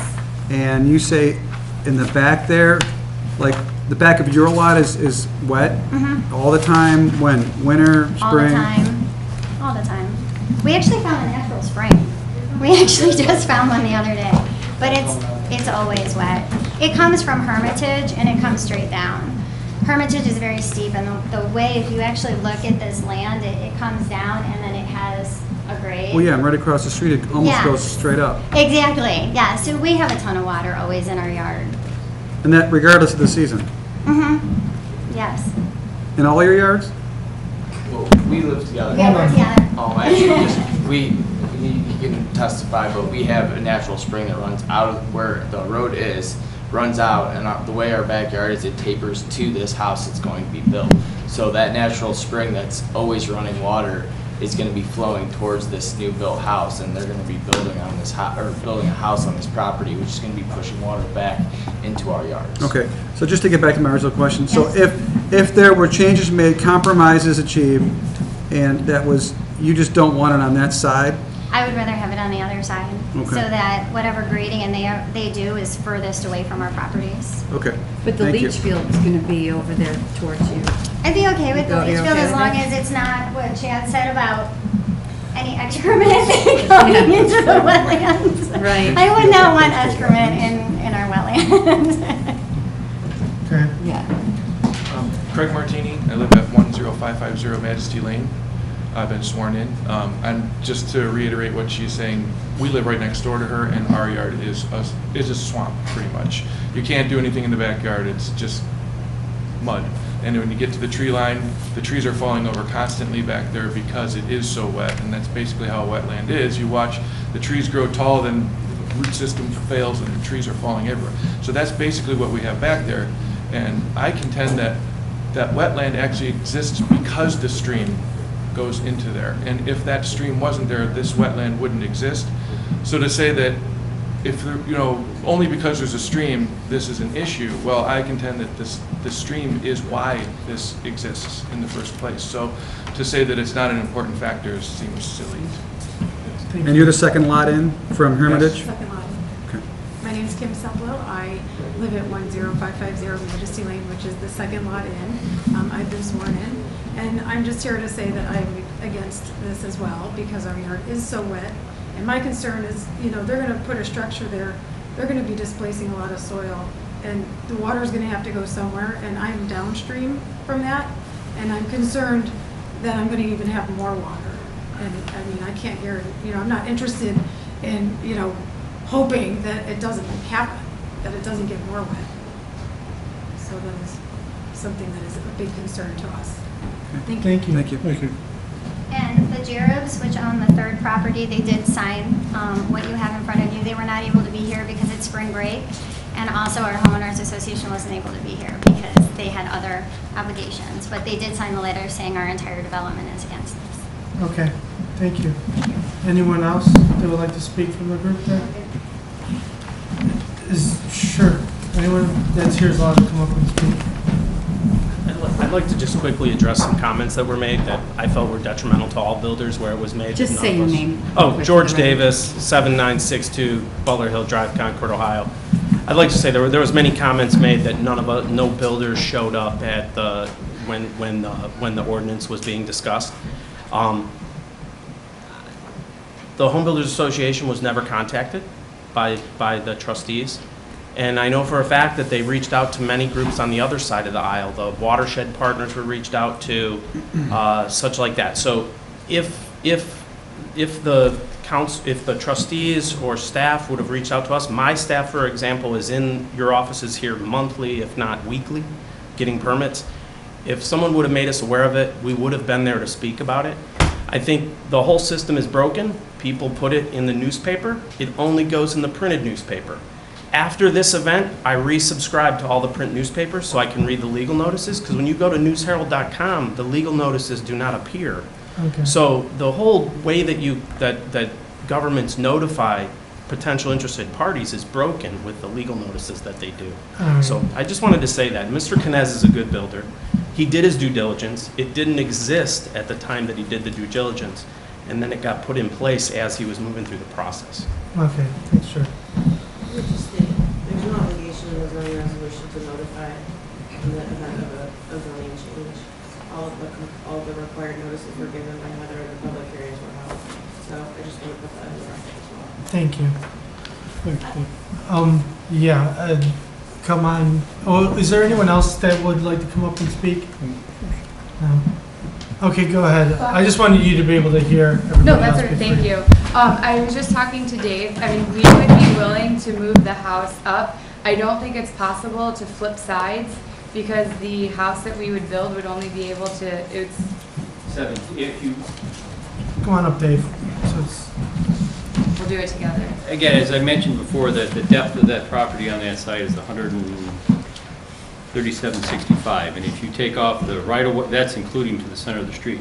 So if you take off the 30 feet for the right-of-way, the 50-foot for the current setback requirement, and the 40-foot rear yard, the depth of the house could only be 17.65 feet. You can't even, if you had a garage, you can't even pull a car in there. Without this board granting other variants, meaning front setback, rear setback, and the other thing that Gillian asked me, I don't know if we moved it to the house, which would mean the septic system would have to go on the north side, that the soils there would be conducive for a septic system.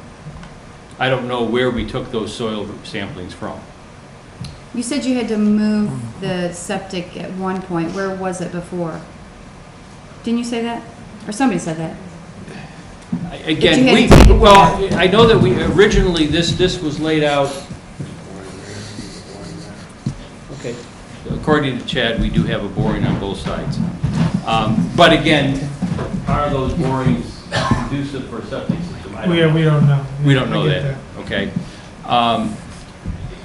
Again, as all I remember through the process, that originally we had 7 lots, and because of the wetlands and because of the soil borings we took, we could only fit 6 homes on the property. I don't know if that answers your question or not. And the other thing I guess I'd just like to point out, if we did flip the house, it would be closer to the creek, and that's, I guess, the main thing that you're trying to protect. And right now, we're the furthest distance away from it. So we're creating the most space and separation at the current location.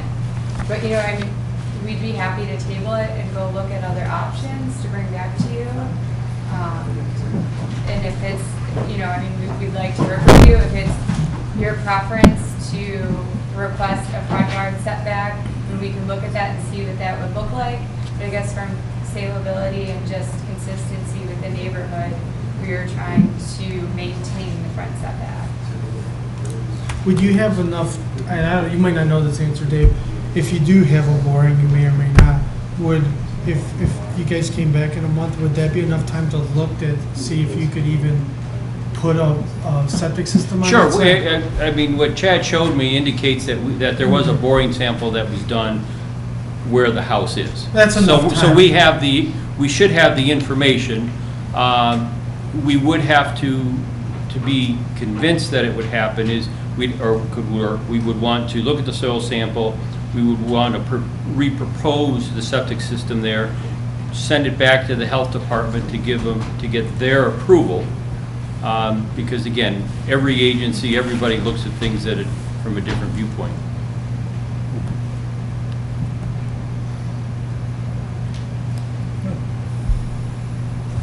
Okay. Could be done. Do you guys have any other questions for them?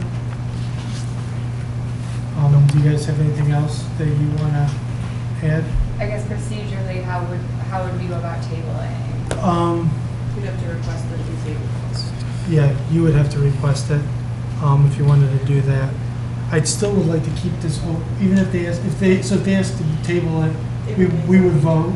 Would you? Would not vote. Okay. Only we vote to table it. We We just make table a it. decision on it. And then we just leave it at that. So is that how you would want to proceed? Well, before and I don't know if you could provide this guidance to us, okay? If we were to request it to be tabled and require other variances, meaning front setback, side yard, rear yard, whatever those variances would be, can you provide us with any guidance as to the amount of a variance that, and I know you can't vote on it, but I'm looking for some guidance, because if I put the front of the house at, instead of the required 50 at 30, then I'm another 20, I'll be 27 feet away. It's a really good question, and I can't really speak for my board members. But the way that I'm looking at this, I mean, I'm in real estate. I can't stand any of this stuff. I really don't. But the fact of the matter remains is that we have water issues, and we have a lot of people who are very upset about it. So I would look at it that a front setback, a side setback variance is easier to accept than what you're doing right now on the north side. I think you should consider flipping the house to the other side and asking for the other variances, is what I'm trying to say. Because we need to rectify the water situation. That's the bottom line. And we would support that. And again, I guess, and I can appreciate the fact that, you know, water issues and so forth within the community of Concord, but if you look at the topography of this site, okay, it's generally from Hermitage Road flowing due east. Dave, before you go down the rabbit hole, I think into some detail where you're about to go, I think maybe the better solution, because you're going to kind of describe why that won't work, and it may be better that you come back, if you decide to table it, you show us maybe there's two options, and you show that option and you can demonstrate and show why it possibly doesn't work, instead of letting us try to give you direction and it might be the wrong direction. I'd rather avoid telling you something that's incorrect and let you work to get to what you think is the best solution in your opinion, and then we vote. Again, that's what you think the best solution is. You're trying to appease us, but still doesn't. We still have to look at all those deciding factors. Right, and all those dumping factors. And I think that's an excellent point. And I think also that, again, I appreciate the concerns of the people next door. And again, I think we can demonstrate, at least in our opinion, why maybe some of the things that they feel is going to happen with the building of this house, whether it's on the north side of the lot or the south side of the lot, how the runoff could potentially impact it. Because what I see, I don't think it would. But again, I think, I'll defer to Gillian to decide whether she wants to ask for this to be tabled, and we can truly come back and bring back different scenarios. And show us what all those variances would be, and we'll, as a board, have to try to work through what we think, would be appropriate to approve or not approve. This may be more for legal counsel, but let's assume for the fact that we table it and we want to go to a 30-foot front setback, which is not what was published, which was not requested as part of this hearing. So if that was what we decided to do, we would have to go back through the entire process and a new application asking for a 30-foot variance instead of the 50, correct? Because you wouldn't need this variance. Well, we may still have some of it, but that's not the variance that was published in the newspaper. That was not the variance that was requested here. And that was not the variance that was deemed necessary by Heather, because we met the 50-foot setback for the front setback line of the house. The board has authority to grant variances to other sections of the code in the riparian setback, but Heather's not going to be able to determine what variance you would need without having plans submitted to her to look at. Right, but if we do if we give you several options, I mean, we just fill out one application and say, here's our several options, and the legal notice would go through each of them? I guess I'm just trying to figure out how you guys are... If I understood what you said correctly, is that the riparian setback code, within that section of the code, allows the board to grant a setback variance, even though it wasn't requested, to help mitigate the impact within the riparian setback. Is that so? We wouldn't have to go back through the whole process if you granted us a 30-foot setback for the front versus the 50. That could still be done under this same application. If you requested it. Okay. When we didn't, so we didn't request it, we can't amend our application, maybe? You can amend the application, Okay. you have to request the board, I mean, they can't just. No, I Right. understand that, but we just, so we can amend the application to include alternatives. It's 1708C, and it says, in order to maintain the riparian setback to the maximum extent practicable, the Board of Zoning Appeals may consider granting variances to other area setback requirements imposed on a property by the resolution, provided the applicant makes the necessary application. You have to request it. So this would, if we table this, how would it be the same case number? If we're making a new request and a new application? We can talk about it after, if you want to table it, or was your question, do you have to file a whole new one? Yeah, I think that's what is the question, if we table it and they come back for a different type of variance, do they have to file a new application? Or can we just approve in that meeting, the next meeting? To file your amended application requesting additional variances, then you have to give notice if you're requesting them in advance, but if you want the board to consider them while you're here, they have the authority to do that. Okay. You don't, you can't make a definitive statement how far up you can move the house? No, I think what we need to present to the board is, there may be two options, let's say. One option on the north may be sliding the house towards Hermitage. The other one may be putting the house on the south side if the septic system can fit on the north side, and asking for maybe a 5-foot variance to the front setback and a 10-foot variance to the rear setback. So I think what we need to do is I would suggest that we table it, we come up with those different scenarios, present them to Heather, so that she could say, well, if you go with option A, we're gonna need these variances. If we go with option B, we would need these other variances. So we'll submit an amended application providing those options. So we'll request to table it till next month.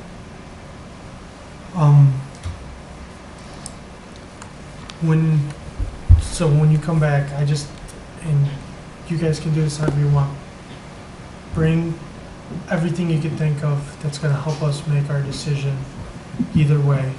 Help us understand everything that you guys are trying to accomplish. Bring all the data, bring all the information. But also think about, the riparian buffer and the wetlands and what some of the things that Chad talked about as well, when you're kind of making your case to help And us I would understand. advise you to engage in dialogue with those people out there.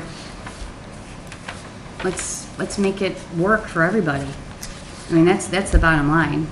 Gillian, I totally appreciate, the Duncan factors and the spirit of the resolution and, looking, it's a small request, but the bottom line is the water.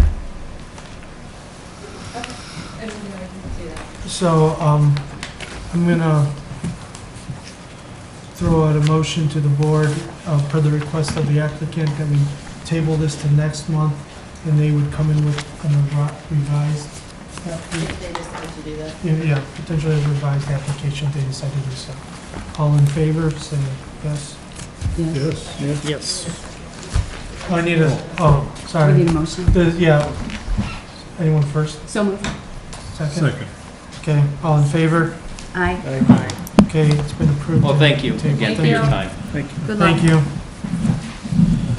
Okay, we got one more item on here. Hang in there, board. Variance number 20179-9, Mr. James Whitehead is requesting a variance from section 17.04B and 17.078 allow for the construction of accessory structure with a 35-foot riparian setback in lieu of the 50-foot setback required for the property located at 8335 Camden Crossing Way and being permanent parcel number 08-A-C-00-018-0. I'm abstaining. Oh, and Skip is going to abstain from this one. Okay. Are you okay with the 4-person board? Yes. I hope you are. Thank you. Hate to have you with that. Good evening and thank you. My name is James Whited. I have been sworn in, and my address is 8335 Camden Crossing Way. I'm requesting a variance for the riparian setback so that I can construct a shed on my property. I have currently a 3-car garage. I have 3 vehicles, and I'm looking for a solution where I can put my riding lawnmowers, snow blower, etc. And when we bought the property, and I believe that was in 2010, at that time the setback had not yet been instituted. If you look at the picture of my lot, I'm trying to work within the confines of where I can put the actual unit that's still in the rear of my property. And the best solution that we could come out with was the southeast corner.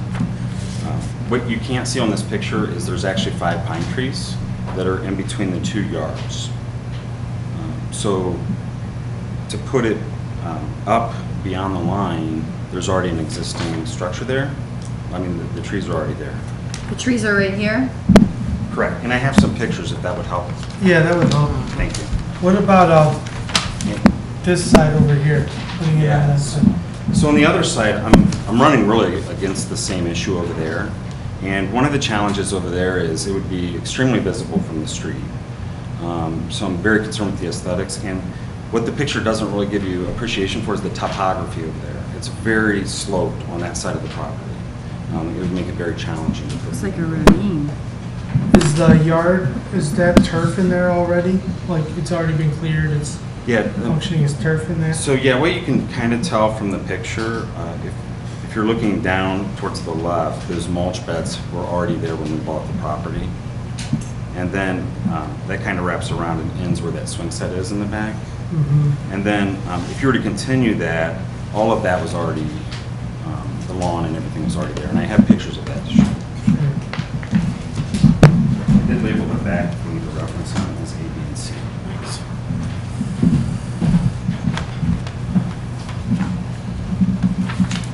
And you'll notice that my neighbor does have a swimming pool, so that tree helps with a natural buffer. And if we were, those trees do, if we were to move those, remove the trees, there would be some aesthetics and some issues. Yeah, we don't want to remove any trees in that riparian buffer. That's why I was asking what you were building on. So you're just building on existing lawn. Yeah, and you can kind of see that on both C and B. I put the letters on the back, I'm sorry.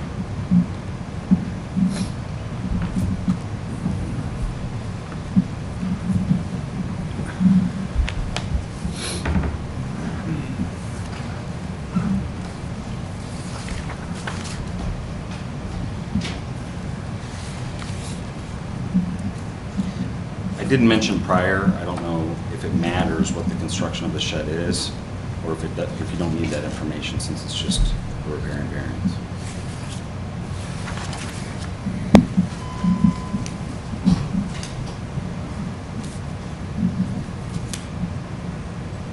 So, I got nothing.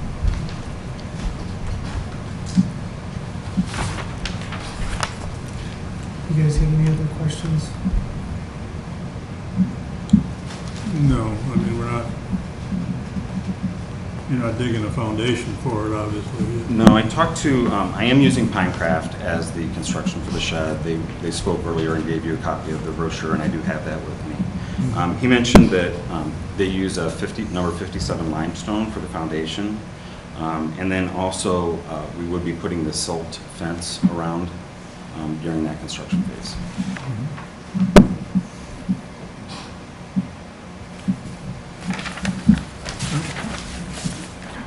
Okay.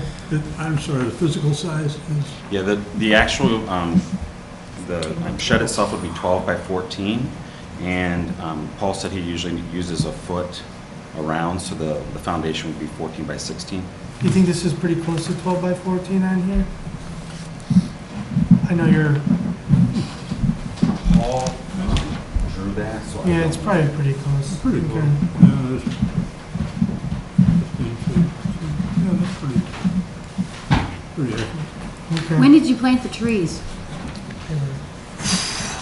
it was in 2014. Those pine trees? Yeah.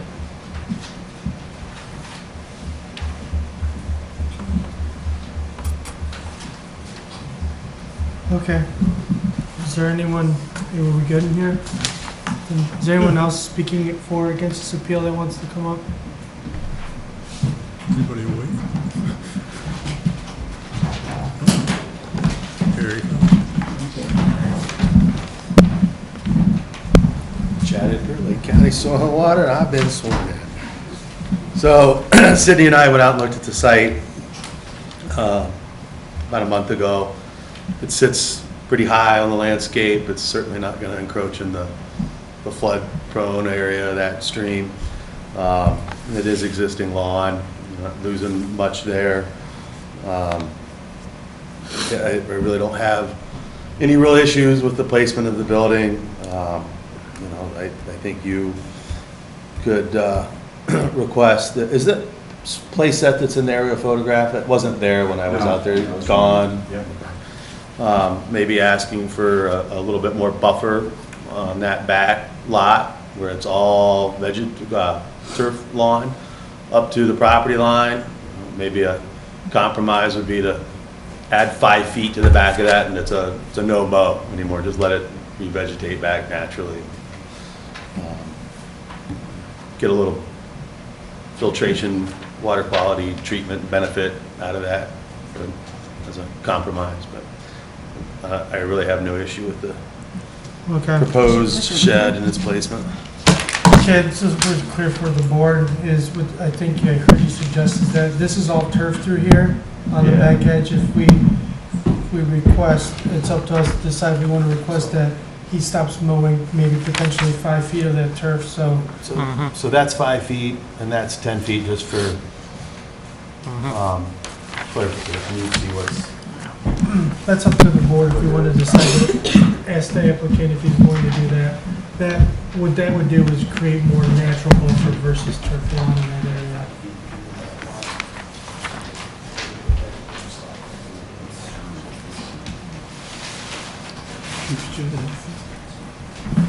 It's up to us if we want to decide to ask him that. Did you give the applicant the copy of this map? No, we were just talking about it. We'll show you. He's here. welcome to have it. So when I had a spare moment yesterday to look at the application, I tried to come up with something option. You done with it? I'll hang on to it for a second. Is this something that the board will want to entertain? We'll allow him to build this, but then request that he not continue to keep a lawn in this area. I mean, it's up to us to decide if we want to ask the applicant for that. The applicant can then decide if he wants to do that or not. But what I'm asking the board is, do we want to put that request to the It applicant? encroaches on the swing set. The swing set's gone. It's gone. Oh, is it? Okay. Our call here, but I just want consensus on that. If it keeps Chad happy and So, Skip, you feel either way if we should ask for that or not? he's not voting. Oh, that's Yeah, right, I'm not Skip. participating. Sorry. We're ignoring I'm it. just used to you know. helping He's me off out. the clock. Shoot my mouth off. Yeah, help it out. What do you guys think? I think it helps increase the intent of the riparian setback if we do that. So I would vote for it. You guys want to propose that to I would- him then? We could propose it and Okay. see what he says. Can you please come back up? And pass that mess down. So it's clear what Chad is asking, and you know, we can, if you don't have to accept it, or you could provide a different dimension. He's suggesting, do we, you know, take that buffer that's now turf and let that grass go, and eventually renaturalize and become more native, providing additional buffer to that existing stream. And Chad can go through the details with you on what the benefits of that buffer. You know, it filters nutrients, things in your lawn, things that come off the roof, and so helps improve the water quality. So if the deal would be, or the variance request would be to approve the shed location as is within the riparian buffer, but then allow some of the additional lawn to go back into more of a natural state, if you're amenable to that. The biggest challenge I have with that request is the way my yard works. That's one of the only flat parts in the backyard. And now you're going to... Now we're going to ask him to change his entire yard. I'm sorry. So- Forgive me. so, Forgive me. And I can... Thank you. And specifically, just to kind of give you an idea, it's really right here, where this is an extreme slope off. So, like, if I even try to put olive on it in the backyard for my daughter, I'm going to have to be in that area. Okay. For me, I would rather not. Okay. Thank you. So, any other questions? Okay, good. If there's no other questions, the public hearing for variance number 2017-8 is now closed to the public. I am going to entertain a motion to approve variance 2017-8 as submitted by the applicant with the shed location. Is there a motion, please? So moved. Second. Okay, I'm open for discussion on the board. Anyone have anything? It's quiet tonight. I've already blurted out enough, I think. I forgave you. Thank you. Okay, there's nothing else from the board. The question is on the approval of variance number 2017-8. A yes vote is for the approval of the variance, and a no vote denies the variance. Heather, please call the vote. Mr. Hamilton? Yes. Ms. Carroll? Yes. Mr. Rowe? Yes. And Mr. Valente? Yes. Your variance has been approved. Thank you. Thank you for staying. Yeah, thank you for your Appreciate patience. it. Next on the agenda is the approval of minutes from March 8th, 2017 meeting. Wasn't here. Oh boy. I didn't read them. Is there a motion to approve the minutes as is, or any additions or deletions? I think Mindy is flawless, so. Agreed. So is that a motion? No corrections. It's a tentative. I'll take that as a motion. Correct. Second. Thank you. The question is on the approval of the minutes from March 8th, 2017. A yes vote is for the approval of the minutes. A no vote does not. All in favor of approving the minutes as written, say aye. Aye. The minutes from March 8th, 2017 have been approved. Our next meeting is May 10th, 2017. The meeting for April 2017 of the Board of Zoning Appeals is now closed. Thank you, everybody.